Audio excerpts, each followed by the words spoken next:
Telegram के CEO Pavel दुरब अब jail में है।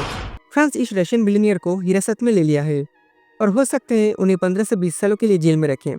और उन पर आरोप भी काफ़ी सीरियस है, मनी लॉन्ड्रिंग, फ्रॉड और टेररिज्म को सपोर्ट करना भी।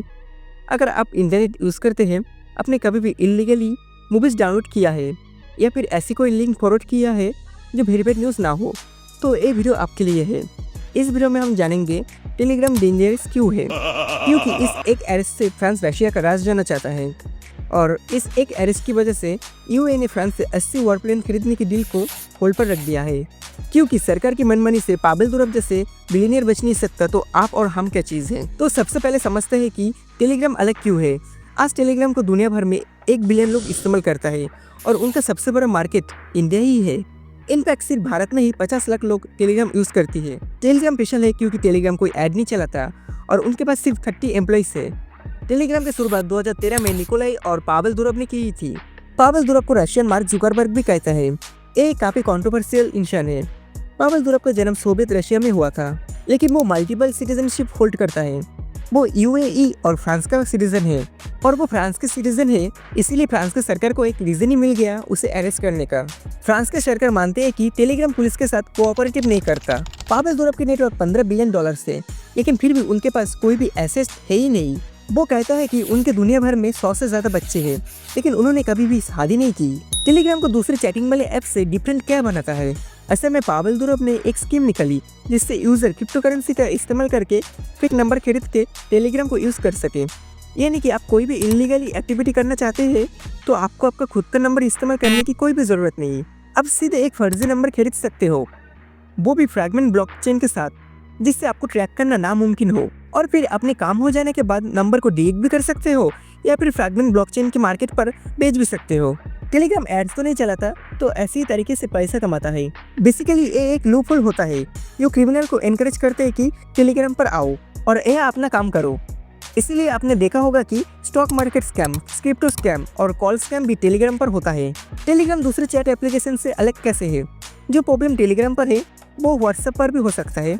टेलीग्राम अलग है क्योंकि टेलीग्राम एक अलग तरीके का एन्क्रिप्शन यूज़ करता है। व्हाट्सएप तो सभी यूज़ करता है, तो व्हाट्सएप पे किसी भी चैट में आपको ये मैसेज देखता होगा, एसएमएस और calls and to and क्रिप्टेड।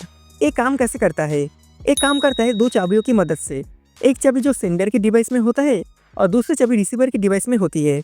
Encryption को आप एक ताले की तरह इमेजिन कीजिए। जब आप व्हाट्सएप पर कोई भी मैसेज टाइप करती है और सेंड का बटन दबाता है, तब एसएमएस लॉक हो जाती है। लॉक यानी कि आपका मैसेज कुछ ऐसी कोड लैंग्वेज में कन्वर्ट होता है, फिर दुनिया घूमकर अपने करंट एड्रेस पर पहुंचता है। उसकी डिवाइस में ही दूसरी चाबी होती है जिससे ये मैसेज नॉर्मल टेक्स्ट में कन्वर्ट होती है, ताकि सिर्फ वही इंसान इस मैसेज को पढ़ पाए। एक बात समझिए कि बड़ी बड़ी कंपनीज आपके डेटा की कॉपीज उनके पास रखती है, ऐसी डेटा सेंटर होती है। लेकिन E2E में होता है कि उनके पास लॉक मैसेज रहता है जो आपके डिवाइस को छुए बगैर वो खुद भी नहीं पढ़ सकते। तो आप समझते हैं कि टेलीग्राम क्या करता है। टेलीग्राम प्राइवेट चैट्स के लिए एंड टू एंड इंक्रिप्शन रखता है, लेकिन सिर्फ सीक्रेट चैट के लिए, जो एक फीचर है जो आपको मैनुअली एनेबल करना पड़ता है। लेकिन साथ ही साथ उस इंक्रिप्शन को अनलॉक करने की एक चाबी टेलीग्राम अपने पास भी रखती है। ये चाबी सरकार को चाहिए, लेकिन ऐसा एक डेटा सेंटर नहीं होता जहाँ सारा का सारा डेटा एक साथ होता है। इमेजिन कीजिए आपके एक मैसेज को छोटे छोटे टुकड़ों में बांटा जाता है और उस मैसेज का एक टुकड़ा होगा रशिया का मॉस्को में, दूसरा होगा सिंगापुर में और तीसरा होगा दुबई में। तो अगर एफबीआई को आपका मैसेज पढ़ना है तो उन्हें एक नहीं 3 जगह रेड मारनी होगी, तब जाकर वो आपका मैसेज को पढ़ पाएंगे। इस कॉन्सेप्ट को डिसेंट्रलाइजेशन कहता है। ऐसा लगता है कि फ्रांस की सरकार दुर्ग को पकड़ने के बाद उसे सीक्रेटली ऑप्शन देगी, या तो 20 सालों के लिए जेल में बिताओ या फिर उस चाबी की एक कॉपी हमें दे दो, ताकि हम नजर रख पाए कौन फ्रांस के बारे में क्या कहता है। फ्रांस इस केस को ऐसे दिखाता है कि अगर टेलीग्राम खुद अपने कंटेंट को कंट्रोल नहीं कर सकता, वहाँ होने वाला गैमलिंग, ह्यूमन ट्रैफिकिंग, पायरेसी और स्कैम रोक नहीं सकता, तो सरकार को इंटरफेयर करना ही होगा। टेलीग्राम का एक हिस्सा हमें सिल्क रोड की याद दिलाता है।